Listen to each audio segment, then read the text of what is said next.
Autrefois, les cavernes étaient des espaces divins et leur pénétration devenait un voyage initiatique, chamanique, une passerelle entre deux mondes, un accès vers le spirituel, car la foi a toujours trouvé dans le silence des profondeurs de la terre un lieu propice au mystère. Bernard Rudowski, l'architecture insolite. Ce site de Calès, où des hommes depuis la préhistoire ont vécu, ont travaillé et ont été inhumés, porte l'empreinte de toutes les religions qui s'y sont succédées. Ce site est sacré par les vestiges du temple augustéen, découvert à l'emplacement des chapelles Sainte-Marie et Saint-Jean, et la découverte que j'ai faite de stèles épigraphiées dédiées à plusieurs divinités du panthéon gréco-romain qui prouvent que ce lieu était un lieu de culte extrêmement important à cette période.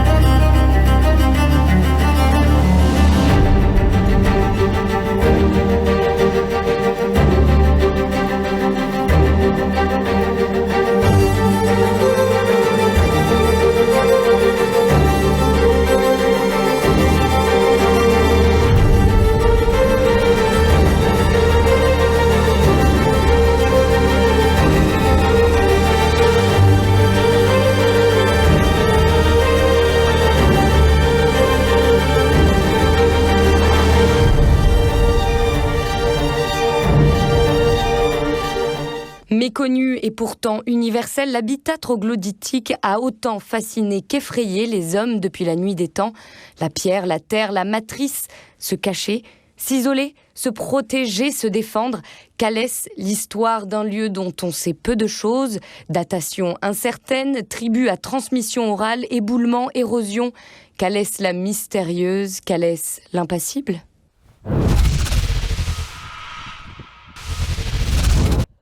Oh!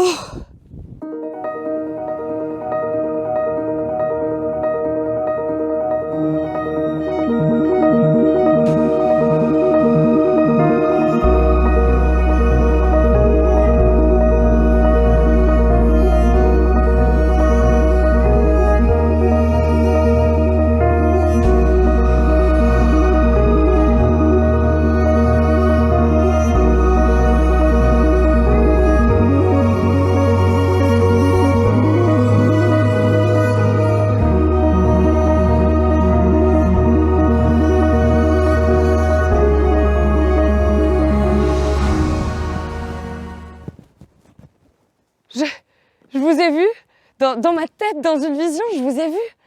Il se passe quelque chose d'incroyable ici. Hein. Mais où est-ce qu'on est? Qui êtes-vous? Venez vous asseoir, je vais vous expliquer.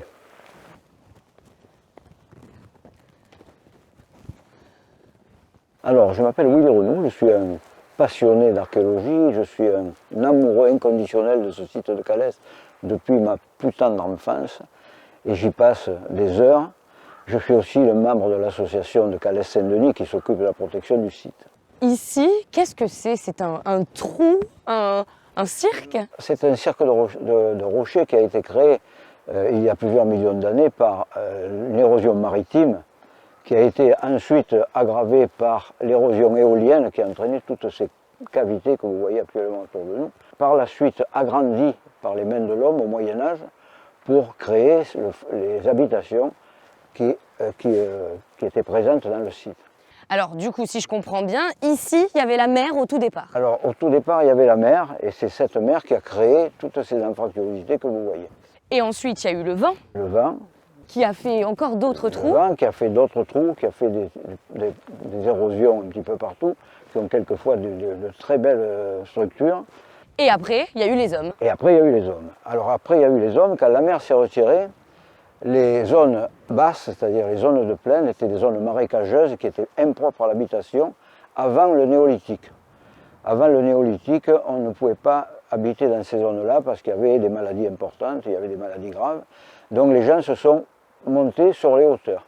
Donc ce site a été habité depuis le néolithique moyen et pratiquement de façon continue jusqu'à l'époque moderne, c'est-à-dire jusqu'à la dernière guerre encore, le village de la Manon a habité dans ce site. C'est tout à fait incroyable. On s'y attend pas forcément, parce qu'on est à la Manon, moins de 2000 habitants, l'autoroute A7 à côté. Ouais, c'est insoupçonné. Petit village, mais avec un potentiel architectural et incroyable, quoi. Voilà. Profitant de cette exposition, de cette protection rocheuse à l'est et à l'ouest, ils ont établi un village médiéval à l'intérieur de ce site, en creusant la roche, profitant des fragments de roche qui étaient extraits de là pour construire le château médiéval qui est sur le rocher ici, à l'emplacement d'un castrum romain qui existait antérieurement au 5e siècle et qui est attesté dans les siècles. Plusieurs civilisations. Plusieurs civilisations. Donc on avait un castrum romain au 5e siècle qui est attesté, on sait, on le connaît dans les textes, on sait qu'il existait. Et après, donc, au Moyen-Âge, on a construit des maisons tout autour de ces falaises. Et on a construit les deux remparts de protection que vous voyez ici, un rempart sud et un rempart nord. Qui protègent ce cirque, ce trou dans la roche. Voilà. Et alors, vous aviez dans ma vision cette petite lampe également. Alors, cette petite lampe est une lampe qui a été découverte sur le plateau Saint-Jean, là-haut, et qui est une lampe campanienne qui date du 2e siècle avant Jésus-Christ. Voilà. Ce qui rapporte encore à une civilisation supplémentaire depuis la préhistoire. Mais pratiquement depuis le néolithique moyen, il n'y a eu aucun abandon du site. On a des traces de toutes les périodes, donc de la période préhistorique, de la proto-histoire à l'âge du fer, de l'âge du bronze, des Romains, des Grecs, puisqu'on a beaucoup de céramiques grecques sur là-haut qui étaient liées au commerce avec Marseille. Donc on a des céramiques grecques qui sont au musée actuellement. Voilà. Et il y avait un oppidum celto-ligure sur le plateau Saint-Jean. Aussi. Dis donc, tout le monde est passé par Calès. Voilà. Donc toutes les époques sont représentées dans cet espace. Et alors du coup, ces habitats troglodytiques, on peut les visiter? Mais bien entendu, et ça sera avec grand plaisir que je vous ferai partager ce que je ressens moi-même. Eh bien, je vous suis. On y va. Le terrain semble délicat, non? Donnez-moi la main. Allez. Voilà. Hop là. Eh ben, vous savez quoi? Donnez-moi le bras plutôt. Voilà. Je me sens plus en sécurité comme ça. Voilà. C'est incroyable. Et vous baladez là-dedans depuis que vous avez 8 ans? Ah, depuis toujours. Il y a un petit trou. Et là, ça donne sur quoi, ce petit trou? Ah, mais c'est une douche? Donnez-moi le bras. Bon, allez, en avant, parce que c'est vrai que là, je risque un peu de me casser la figure. Vous voyez toujours, tout ce que vous voyez en haut, là, c'est des horizons éoliennes. Ensuite, on a le creusement de ces grottes par les gens du Moyen-Âge, qui ont ensuite installé des trous de poutres pour avancer les maisons, en fait. Les maisons. Ah oui, parce qu'en fait, il y a le fond des maisons et en fait, ça venait jusqu'ici. Les maisons venaient jusqu'ici, donc on voit encore les traces là, avec les trous d'implantation des poutres qui permettaient quelquefois d'avoir plusieurs étages. Et il est évident que là-dessous, il y a toutes les fondations des maisons qui étaient devant cette falaise, quoi. Qui dit plusieurs civilisations, dit plusieurs religions, plusieurs cultes. Évidemment. Il y a eu des lieux de culte qui se sont installés, quoi, et en particulier des cultes anciens et des cultes dont on parle très peu et qui ne sont pas des cultes régionaux, qui sont des cultes importés et qui ont été suivis par les légions romaines qui ont occupé le site. On sait par les textes qu'il existait au niveau du château médiéval un castrum romain au 5e siècle, on a dans les textes ça, et qui dit castrum romain dit temple de Mitra. Pourquoi Mitra? Parce que c'est un culte qui est originaire d'Iran. On le retrouve déjà 2500 ans avant le Christ en Iran. Et il s'est propagé progressivement vers l'ouest à la période grecque hellénistique, puis à la période romaine. Et on a compté à Rome, au 1er siècle à Rome, 150 temples de Mitra dans la cité de Rome. Et ici, dans le cirque de Calès? Et ici, dans le cirque de Calès, parce qu'il y avait cette implantation d'un castrum romain et que Vermaseren, qui était un archéologue, disait qu'il suffisait que les aigles romaines soient implantés dans un castrum pour que le culte de Mitra s'y développât aussitôt. Parce que les légionnaires croyaient au culte de Mitra. C'était un culte qui était un culte de loyauté, donc les légionnaires étaient très attachés à ce culte, et la plupart des légionnaires étaient des adeptes de Mitra. Alors on a des traces ici. Et donc chaque fois, ils implantaient un temple. Et on a des traces on a un élément ici rocheux, Nous avons repris cette hypothèse parce que les anciens érudits du village avaient émis l'hypothèse d'un temple de Mitra dans ce site. Et donc nous avons voulu rechercher dans les textes et autour de ça et architecturellement ce qui correspondait au culte de Mitra et savoir si les structures que nous avions ici dans Calès pouvaient effectivement se rapprocher de ça. Et vous allez voir qu'il y a effectivement des ressemblances extrêmement frappantes. Vous m'y amenez? Voilà. Je vous y amène. Allez, encore une fois avec plaisir, j'espère. Hein. C'est une histoire étonnante que ce culte de Mitra, un culte venu de Perse, enfin d'Iran. Alors, ils pratiquaient des rituels, ils recherchaient la vie éternelle. Absolument. Mais alors, ici, si on est dans le temple consacré à la divinité Mitra, qu'est-ce que les initiés pratiquaient ici? Alors, les initiés pratiquaient des cérémonies. C'était encore une fois un culte qui était très proche du culte chrétien. Hein, donc un culte à mystère. Un culte à mystère, mais quand même un culte de loyauté, de devoir quand même. Donc, il y avait des stades d'initiation. Pour obtenir le dernier stade d'initiation, qui était le stade de père, il fallait passer par 7 stades qui correspondaient aux 7 planètes connues actuellement. Donc on avait 7 stades d'initiation, la dernière se terminant par le fameux sacrifice taurobolique où l'adepte recevait sur lui le sang du taureau qui le purifiait, qui lui donnait la force, qui lui donnait le courage, etc.